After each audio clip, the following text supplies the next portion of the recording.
Happy Thanksgiving! Welcome back to another episode of Stream of Thought, and we're on 45 today. 45! The big turkey. Yeah. So today's Thanksgiving, and in today's episode, what do we talk about? Thanksgiving! All about thanks. All about thanks. We talk about our favorite meals, what we are thankful for. We slightly digress just a little bit on technology, and of course, it gets brought back up about how I'm, well, just the memes and everything. Can't avoid the memes. As I say that somewhat shamefully. You know what? It's totally fine because I'm thankful Victor is here to film this episode, and we have a great show for you. And with that being said, episode number 45, Stream of Thought. We hope you enjoy.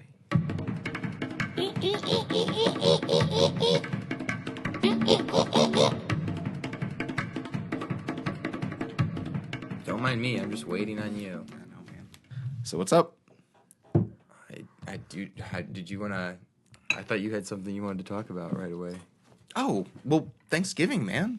Yeah, Thanksgiving. It's absolutely Thanksgiving.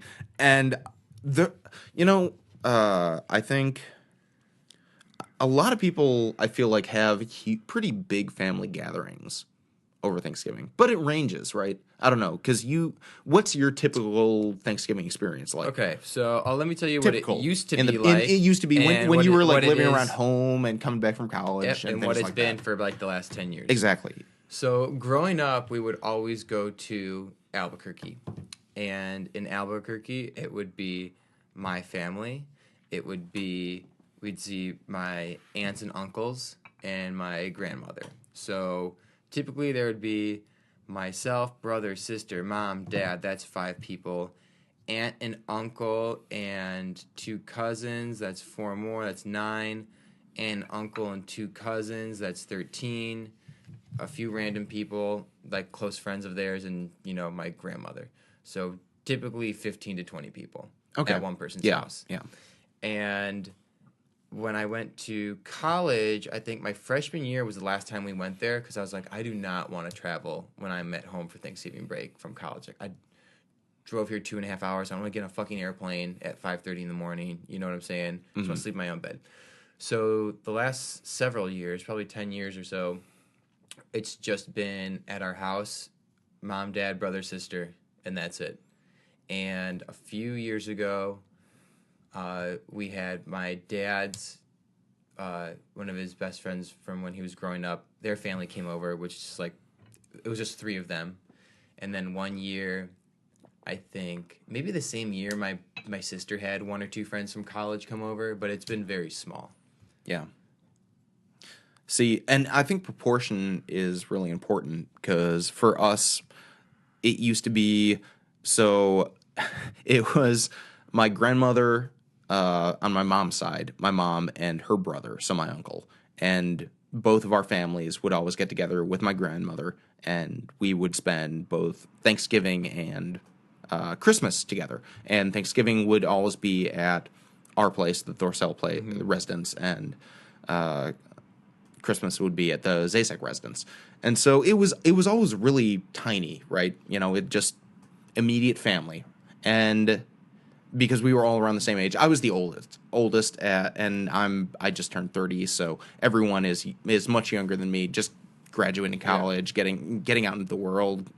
My youngest cousin I think he just finished his freshman year of college, so I think that's the age range. But as it goes, everyone sort of gets relationships when they get older, and this was the year where my sister, my oldest cousin, it was both of them, I think, that had their significant others over, and then my mom's friend from childhood when she was growing up in like the south side of Chicago. She has been a recurring member of the family. We call her Aunt Sue, and she comes pretty frequently to our Thanksgiving and Christmas gathering. This was unusual because it was just I think we had 13 people this year, which for us normally having 7 is almost double the size, which you know, is startling when you actually think about it in when you're used to a habit and a routine, right? Of just a very intimate small gathering. Everyone's able to sort of be in the family room. Everyone's sort of talking to each other at the same time. Very intimate. And then you have the dynamic of, oh, suddenly you have double the number of people. And I find myself sort of off in the corner realizing you have a conversation going on over here, conversation going on over here, conversation going on across the side of the room. You have me and somebody across the room, my aunt, who is off on the other side of the room. Both of us are like not paired off in the conversations that are going on, just because that's what happens when you get into large groups. Saying, yeah. Everyone sort of breaks down into their subgroups and has a intimate conversation. And I found myself not engaged, not close enough to be engaged in one or the other. And I'm like, wow, it's crazy how just a handful more of people can totally disrupt the dynamic of like, I always felt engaged before. It's like when you're at a party and you don't want to seem like that guy that is just standing there talking to no one. It's like, how do I find my way into a intruding onto another conversation. I didn't want to be like leaning really close and like, getting into another conversation, and no one would have really cared. It wasn't a family gathering. It doesn't really matter. But it was very interesting because it didn't flow the way that it normally used to, where I just sat back and the conversation sort of was in the room. Everyone was part of a general conversation. Maybe there was a side conversation here or there, but everyone was sort of on the same wavelength. This year, totally different. It was very segmented. A lot of different individual conversations going on.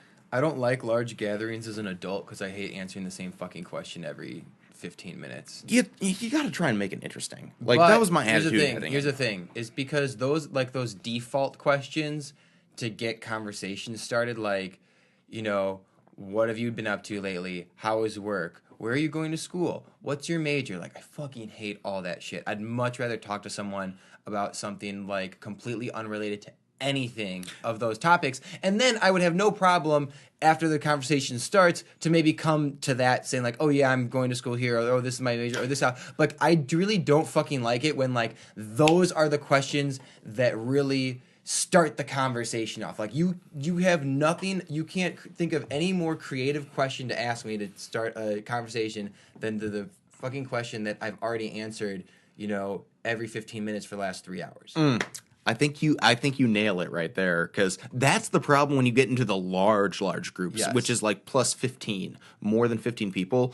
You tend to have so many different groups coming in where it's just like, I don't know what to do, so I'm going to ask the standard question. What are you up to? How's work? Like the same rhetorical, redundant questions. Whereas when you're below 15, like I've always experienced, it's like conversations can be segmented and all that, but there's never the question of it would be too awkward to ask, like, so what have you been doing? Like, what have you been up to? Because that's just not, I don't know. Our family doesn't go that way. And so when we're all around each other and we know that that's not questions you should ask, it tends to just be like, so like something interesting sparks the conversation and we go from there. Yes. But it's never like, oh, so how's work? We're never going to go fucking in that direction. questions. Yeah. And I think all of my family is on the same page, which is one of the things I'm thankful for, in that you never have to deal with, oh, so what do you all do these days? Question. Like, how's life? Like, what? But I did get interesting questions like, oh, you know, have you been considering going back into the ministry? And that opened a conversation to another interesting topic, something that I wanted to talk about and something that they were interested in. So, you know, it was not the like, how are you doing kind of thing of just, I don't want to tell you how I'm doing. It was very specific, and it was guided in a way that engaged both people. And I think that's what I really appreciate about my own family gatherings. But it's crazy. I hear stories just about Thanksgiving, horror stories. Like boring stories? Horror. Like, it goes from boring to horror, but yeah. From your family? No, not mine. I'm just saying people who I talk to. Oh, horror stories? Yeah, just people, in general. Like family yelling at each other? Being a pastor, you hear about all the family drama. Oh, okay. That goes on, yeah. Okay. Totally. What is your favorite dish, Thanksgiving dish? Like just to name a few, you got obviously the turkey, stuffing, casserole, apple or cherry pie, or, you know, mashed potatoes. Is there anything that you just love that you look forward to the most? Okay. Mine is stuffing. This is gonna sound so weird, but instinctually, this was the first thing that popped in my head: sauerkraut pierogies. The fuck is that? Do you know what pierogies are? No. Like breaded. They're a Polish. A lot of times there's potatoes in a breading. It's like a doughy breading, Okay. and you fry it. So pierogies are like breaded dough filled with a particular topping. It's normally potatoes, and it's fried and served, and it's Okay. really really good. Okay. It's like Chinese food. Okay.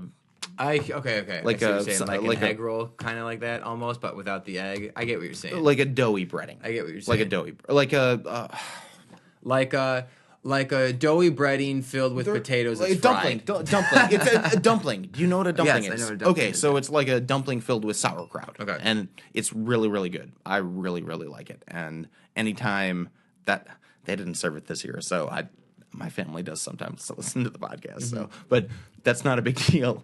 I would say instinctually, that's probably the thing I look forward to the most is those sauerkraut dumplings. I love Thanksgiving. so good. Is actually my favorite holiday of all the holidays there are, I think, because I just love the variety of food. Really? What would you think my favorite? It definitely wasn't Christmas. Okay. So So what do you think it was? I Actually, mean, I think when the holiday rolls around, I'm like, this is my favorite holiday. yeah. I mean, Except Christmas. I like Christmas, but I don't like the is your chaos yeah that yeah surrounds it. and it depends what your priorities are. Like if you like food, if you enjoy food, then Thanksgiving is probably your holiday I don't really because care you have for such Halloween. a variety. Yeah. Yeah, Halloween, Easter. I don't care for Halloween. I don't care for Easter. Christmas is okay. Mardi Gras, That New isn't Year's a real holiday to me. Eve. New Year's Eve is a really good one. But last year I was at this party, and by 11:30 I was like, yep, I'm ready to go home. I don't really give a shit about this anymore. Really? I mean, it depends. Yeah. Depends on my mood. 4th of July is a good one. I think this is just a really good time period. I think between here and Christmas is just a time that should be filled with joy and family and reflecting on what's gone on the past year. Yeah. What do you think? I don't think about that a whole You lot. don't think about that. Of My course you brain don't. starts thinking Yeah. like, let's get this shit over with and get to spring. That's usually what I'm thinking. But I like snow for about a day, and then I want it to melt. And I like the Christmas lights. And I don't mind Christmas music so long as I hear it in the month of December. Okay. But I found that I am more tolerable of it on or after Thanksgiving. I heard some on the radio the other day, and I was like, it's not even Thanksgiving. And I heard some today, and it's like, yeah, I can do that. Yeah. I do have to say there is that sense of dread of post Thanksgiving where you just enter that period of everything is holidays. Everything is Christmas. Everything is garnished. It's too much. I get the whole happy holidays thing, but I wouldn't mind hearing Merry Christmas more often. Because let's be honest, 90% of the people in our area or in this country celebrate Christmas? 90%? I don't know if it's. I'm going to necessarily say, that without high. any factual data, that it is at least 90%. Would you okay. Would you say Merry Christmas to a man checking out stuff at a counter at who was of Middle Eastern descent? No, I don't say Merry Christmas. I don't say anything other than bye. No, well, but I mean, like, okay, fine, all right, okay, Yeah, if someone says it to me, I'll maybe say it back. yeah. But when you're saying like people should just embrace the idea of saying Merry Christmas. Well, what am I going to say? Happy holidays? What holiday do they celebrate? No, I that's around totally this agree. time? I mean, you know what I'm saying? and honestly, too, it's kind of a disguise. And you don't know if the guy's Middle No. Eastern. Maybe he's Christian. Like you don't. No one fucking knows. Exactly. You know what I'm saying? Yeah, totally. And yeah, and that's the thing too is like, is it too PC to say Merry Christmas? Absolutely. You To think so? say Merry Christmas. To say Merry Christmas in this day Is and it age. too PC? Yeah, like to not or to Oh. you know what I'm saying? Like, Yes, I know what you're saying. Honestly, I don't care. Like, I'm so over all the PC stuff to a Yeah. certain degree.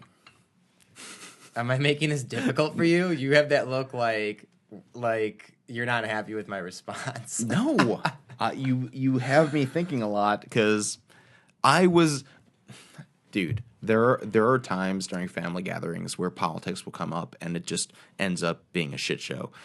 This was not one of those years, thank God. Okay. It was one of those things that sort of like kind of went off the rails. And so when you mentioned that, I was just thinking to myself, like PC politics.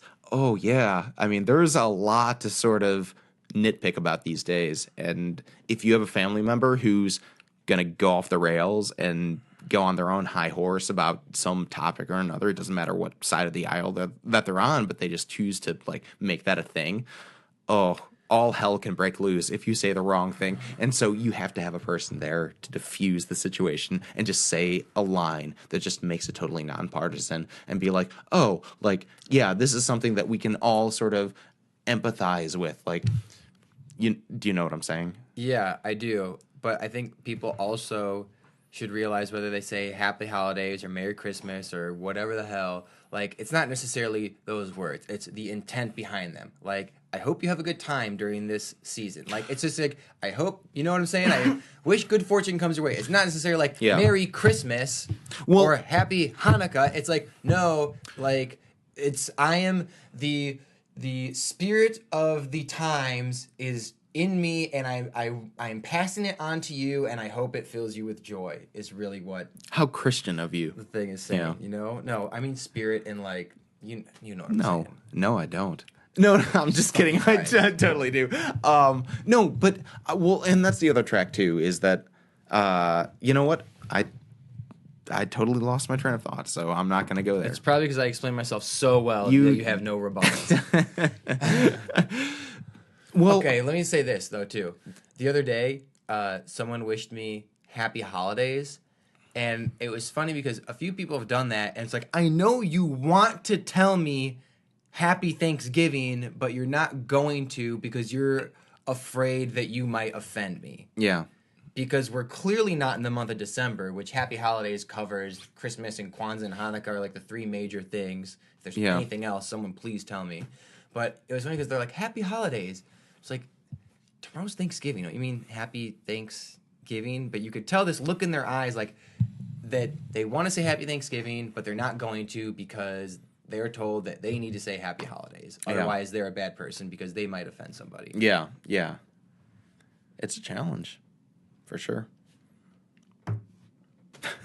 So what else you got? So today I worked out, and I had a really good workout. But then by the time that we had Thanksgiving, we ate like 2 o'clock today, relatively a little bit on the earlier side. But I slept really well. I go to the gym, and I come back, and I am just waiting for this meal to be served. Like, people are going in and out of the kitchen, and I'm just like, can we just eat already? Like, I am dying because I'm so hungry. Yeah, yeah. And I start picking away at like some of the stuffing and the stuff. I ate so much cheese. I ate so much fucking cheese. My plate Yeah.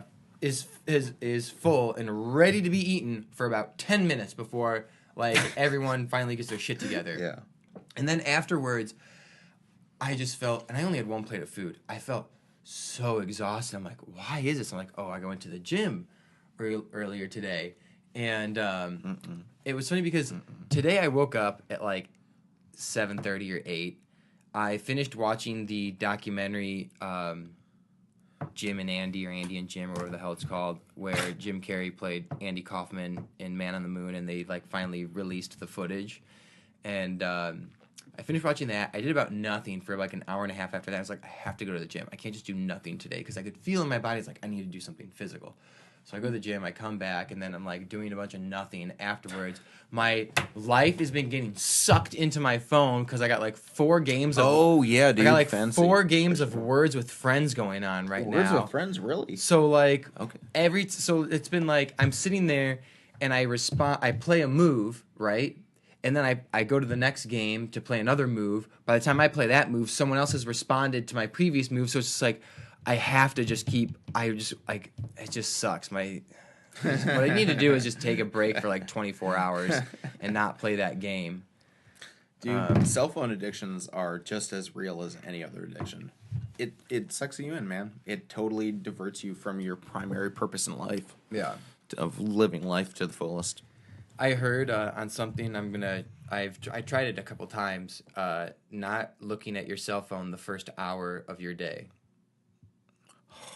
Not looking at your cell phone at all. That would be hard, man. Because then your first hour of your day, you're starting the day off by standing by, waiting to react to something, as opposed to not having your phone and be like, okay, this is what I need to do with my day. Yeah. So it's like, as opposed to, this is what I need to do with my day. You wake up, you look at your phone, check the email, check the Instagram. So you're in a stupor right from the get-go, rather than like gung-ho, got to get this shit done. Yeah, no, it totally distracts you from actually focusing on what you yourself need to do. It puts it on something else.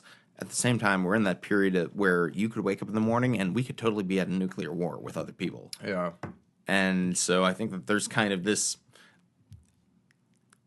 I don't know, instinctual reaction to know what happened the moment we wake up.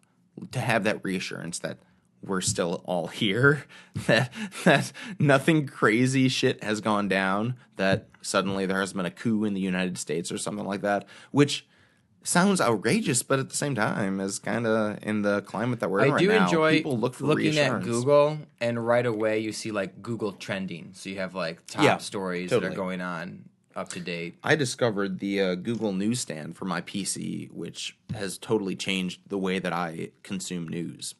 Really? Tell me more. Well, it's just you log in with your Google account, and it's the newsstand, so it has all the articles from the main publications, trusted publications, top stories, things that have gained traction among trusted sources. And so it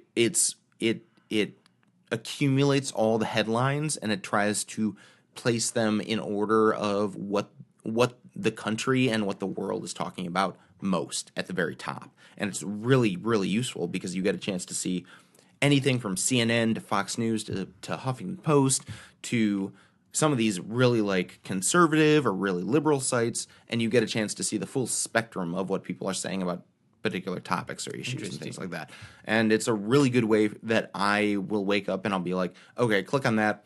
If all the headlines are saying the same thing from different sources talking about a particular issue, then I know it's a big deal. Okay. Whereas if they're all sort of talking about different issues, I may skim it and be like, okay, not a big deal, close out of it.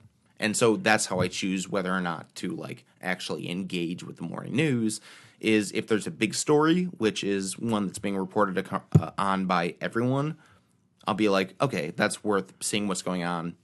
Whereas, standard day, you can take a pass.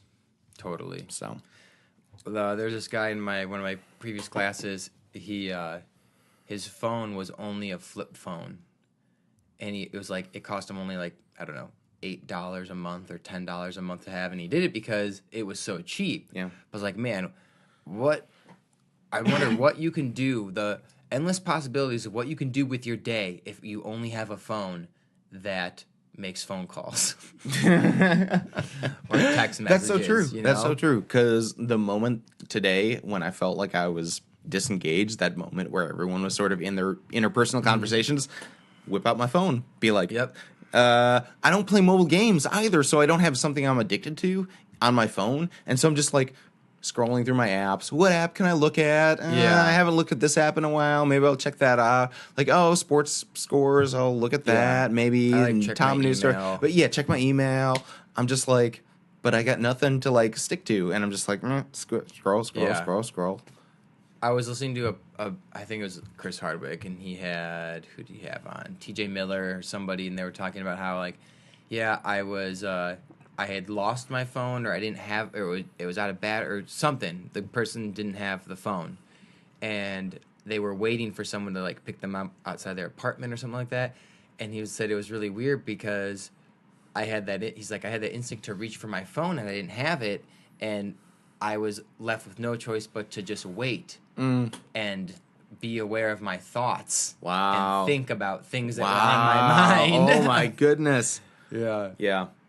So that was pretty funny. That's the danger of podcasting, is that you can always have something that's in the back of your head that makes you not have to think about your own thoughts. I know, but it was really interesting. I remember too when cell phones came out.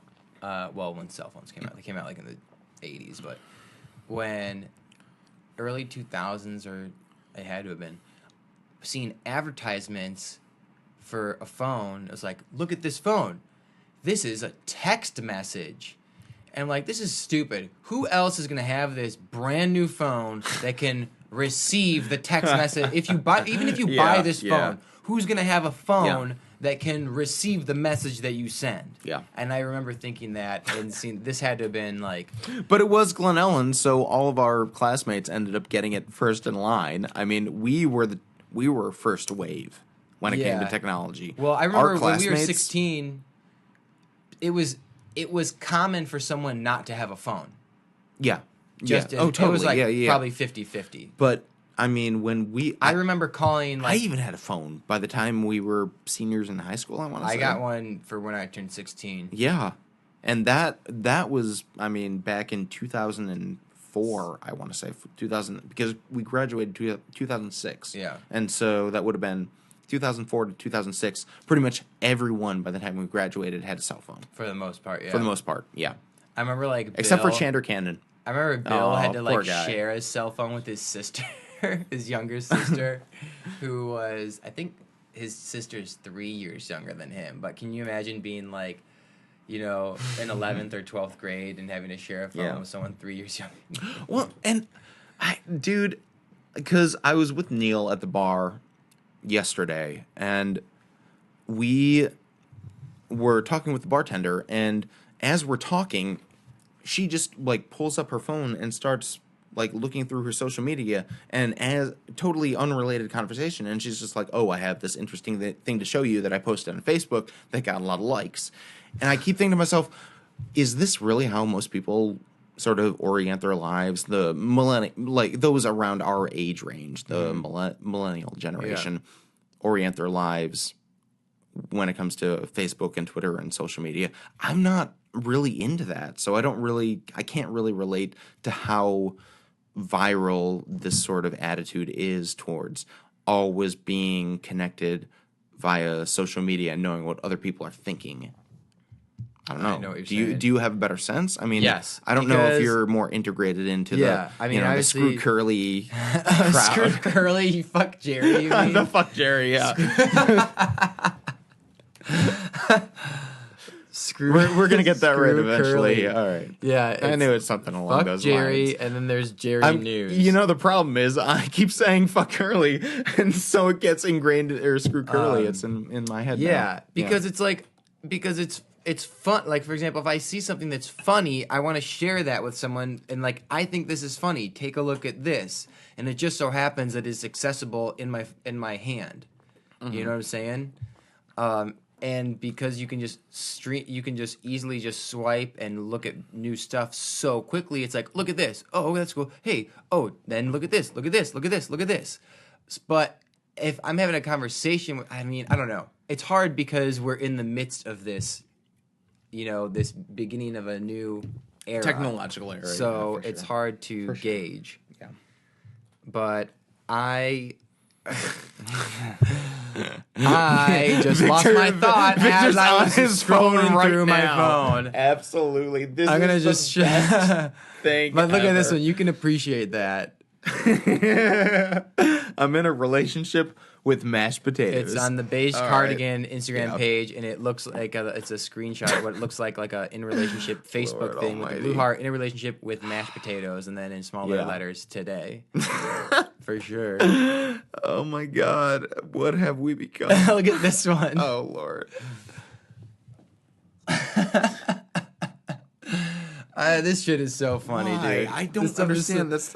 This is stupid fucking memes, man. Dude, memes are so funny. The worst. All right, so before we get off track. Oh my God. Have we already lost this? Hilarious. Okay, I'm done. All right. So before we get too off track, I do want to return to, what are you thankful for this year? Looking back at 2018, I'm thankful for my the direction that I have. My trajectory. How so? especially that I'm more, I think, I'm more at peace where I am. I think last year I was like really frustrated where I was and where Yeah. I was not in life in regards to just like You wanted in to pick up regards to and just move like to California. in regards to just like Yeah. quote unquote career or like job and money and living and you know what I'm saying. Yeah. But now it's awesome because it's like I've been now it's over a year for Second City. I'm almost finished with the lab. I like know what I want to do Yeah. for the new year. Like we've got this awesome podcast thing going on, and I'm just like way more I think comfortable and at peace and excited. Whereas yeah, last year when I wanted to, that looking back was a fucking terrible idea. So happy I didn't do that. I guarantee I would have just ran out of money and had to come back or something like that. Was there like a sense of desperation back then of just like I have to change something, like something has to back, change. it's funny because looking back, if I want to tell the truth to myself, which is a hard thing to do, you know what I'm saying? Yeah, dude, if I were to preach be it. completely Preach it. honest with myself and Yeah. not try and trick myself or lie to myself, I was attempting to escape any problems that needed to be resolved. Okay. I wanted to just Wow. run away Wow. and just leave. Wow. It's like I'm so fucking over all this. Wow. But Dude, if you that takes think some about balls it to doesn't say matter that. where Props you to you, are. man. Like, Yeah. you know what I'm saying? Mm-hmm. But yeah, I'm way more. I think I was just, I read a lot of self-help and like spiritual books, not religious texts, but just like, you know what I'm saying? Like Yeah. enjoy the moment type of thing, like the current, the present, and enjoy your burrito. You know what I'm saying? Exactly. Yeah. Yeah. And following your intuition and everything. And I realized like this time last year, well, I mean, October, let's say it's November right now, but the beginning of October, the first 2 weeks of that month was when I like reached a climax. Like I was pulling my hair out, like I just fucking can't take it anymore. Something's got to give. Was because I was not following the path that I was intended to walk here on Earth. That's what it was. You ever read the book? You ever hear of the book The Alchemist? I know you've never read it. I already know you've never read it. No, I've heard of it. Yeah. You got to read it. It is a pretty awesome book. Okay. Read that and then get back to me. That I may have to get back to you next year. Okay. Yeah. Well, all right. Wow. But So reflecting, just thankful for the transition then of Yeah. then to now. For sure. Do you feel like you understand life a little bit more in this past year, or is it still just an ongoing? I think you struggle? just continue. Oh, it's not a struggle, but I think you just understand life a little bit more every year that passes, no matter how old you are. I'm really excited to be like 80 or 90. Just so much knowledge and wisdom. Think about the pain that it'll take you to get there, though. Yeah, I'm not like dying to be 90. I love being 29 right now. I'm just saying, I enjoy every moment. wisdom comes through the painful experiences that we have in life. I know. You know. Yeah, man. What are you thankful for? I am so thankful for. Oh man, I have to say first and foremost, family. I don't know what I would have done without my family's support this past year, especially considering it was such a rebuilding year. My family had a lot of patience with me. I went on. I crashed and burned in 2016, and so 2017 was one of those rebuilding years, and I didn't really know where I wanted to rebuild because I felt like I had sort of crumbled to the ashes, and it was out of those ashes that something was going to sprout. I didn't know in what direction. Dude, I was thinking more of like a bean sprout, but a phoenix is cool too. And it could go in any direction, and I was sort of I don't know if I was open to necessarily where it was going to go. I wanted it to go in a particular direction. I wanted something like great to happen in 2017. And while that was my hope, I found myself to come up against wall after wall after wall. There was a lot of hurdles. There was a lot of trials and tribulations that I ended up facing over the course of this period. And it was disheartening at times because I felt like, you know, with all of these impending things that I have to face, I'll, I will say all of them caused by my own actions in the past, right? It was fate sort of catching up to meet me and to say, it's time to pay your due. And I knew 2017 was going to be a year where it was time to pay my due. I just didn't know what that due would look like. And so for the first part of 2017, it was this act of resistance where I was like, I want to push it off as long as possible. I want to face the consequences, down the road. And what I came to realize in, I think the the collapse and recovery that I've strived to try and embody has been one where it's like, you know what, accept the consequences of your actions. That was sort of the message that was communicated to me a lot throughout 2017 was like, you need to first acknowledge your actions need changing. Like the way that you live your life needs to be better. And then the second part was there are consequences to have been living a life that is not the life you should be living. What those consequences are, whether it's in the form of like lost relationships or in the form of like legal consequences.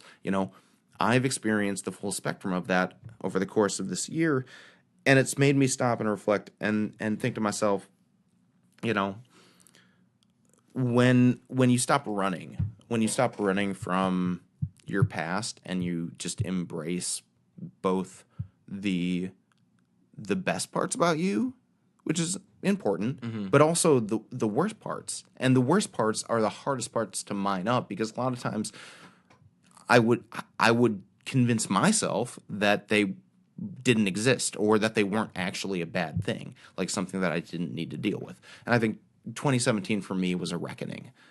And it was like you're paying who was the guy who crosses the lake of fire in to go to Hades? The Greek, Like the Greek, River of Styx? the River of Styx, yeah, the boatmen I cannot recall. with the coins over the eyes. I know what you're talking about. Yeah.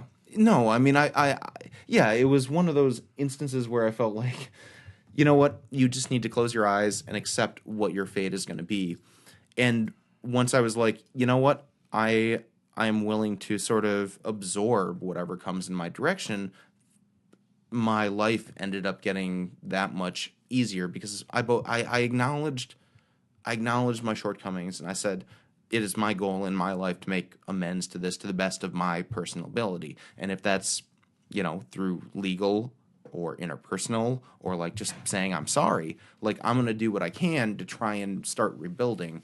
It's going to take a long time. I acknowledge it's not all going to be done at one time, but you got to start somewhere. And so I start at a particular point and say, this is the day I'm going to change my life. Like today is the day. There's a quote that I know. I think it's.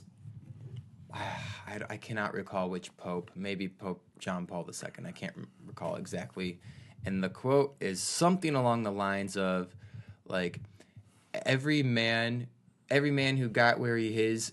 Every man who got where he is started from where he was, or something along those lines. It's like, oh man, it's so simple but so true. Yeah. Traveling and going through the journey of life. But I think the other thing too that this past year has taught me is observation is just as important. Like setting aside your ego and actually watching the way that other people live their lives and like saying this is an admirable quality. Like, God, I look at my mom and she lives an admirable life. Like she lives a life that is, dedicated to a higher power that truly keeps her grounded. I look at Ray, like he lives his life the same way. I look at all these people around me, and they're even you, man. Like I look at you, and yeah, you get a lot of stuff wrong, but I mean, fundamentally, like you got the right idea. You're living life the way that you should, and so I love surrounding myself with people who get it. Like at the core of who they are genuinely good people who just want to be the best person that they possibly can. That's where it's at, man. I watch when I can like motivational videos on YouTube, and one really good channel is Mulligan Brothers, and I remember one thing that someone had said on that. I don't know. It's just like a bunch of compilations that of from famous people, either from like the films that they were in or interviews or whatever. It's just all these compilations, and one of them was said like, just do what's hard. Choose to do what is hard. You know, meaning obviously don't take the easy route, but if there's no resistance in your life, then there is not going to be any growth. I think that sums up what I'm thankful for is what I've been able to observe around me, like that exact thing. Like I am thankful for the experiences of others that have made me a better person as a result of like seeing how they live a life worth living. Like I see the embodiment of that.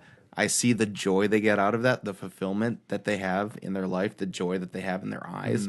And to me that's like I want to be there.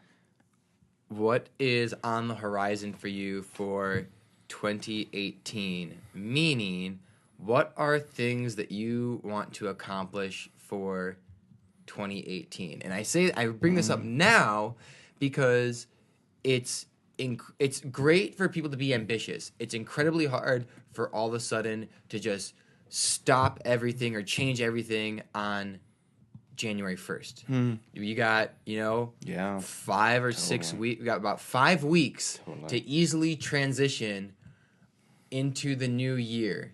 What are some things that are on the forefront of your mind for 2018 that Rick Storsell wishes to accomplish in regards to actual, feats, or maybe just ways that you go about thinking or your attitude or whatnot? Well, it's interesting because I thought 2017 heading in, even though I'd gotten a lot of people who were saying like 2017 is going to be a great year, like it's going to be really good. Like every year's going to be a great year. It's going to be, like you've set the worst behind you. You're moving on.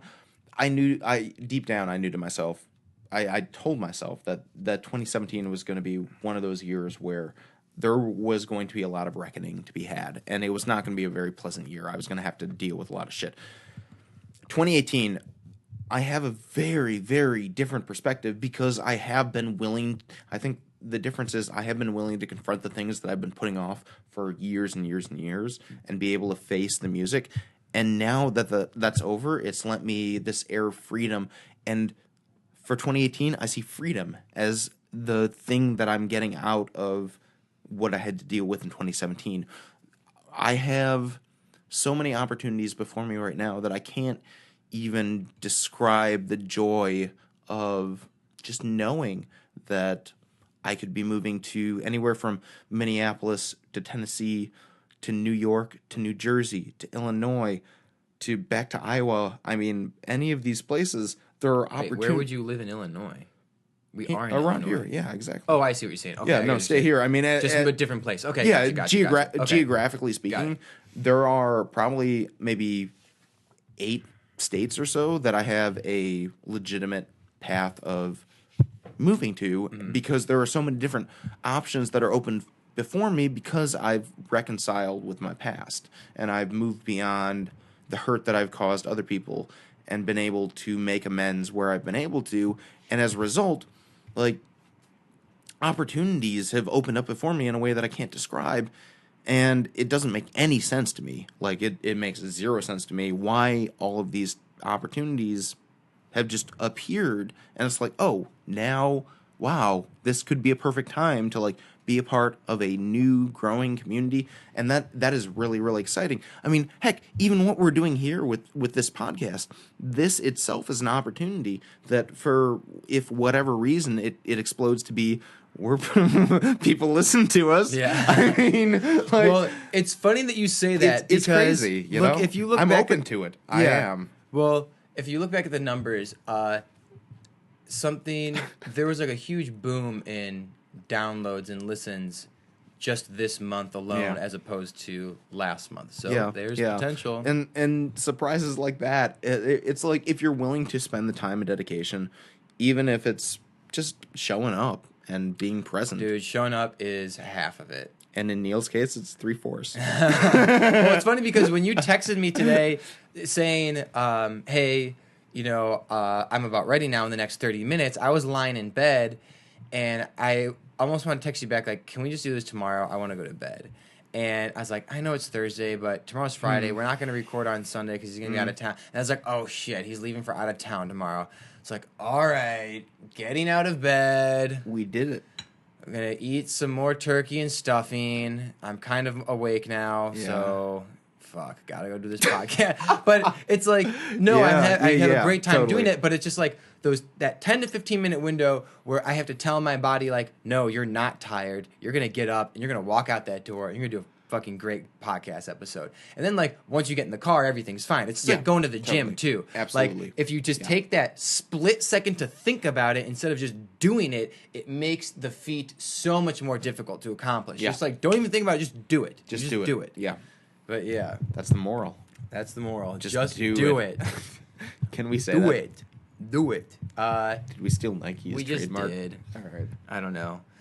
Is there anything else that you want to touch on or conclude with? I am just so thankful for friends, for family. Victor, I'm thankful for you. Aww. You're such a great friend. So thank you for all that you give me. I was about to make a super crude joke, but I refrained myself since you have family that listens to this. Yeah. Well, I guess that is it. Happy Thanksgiving, everybody. Eat some turkey.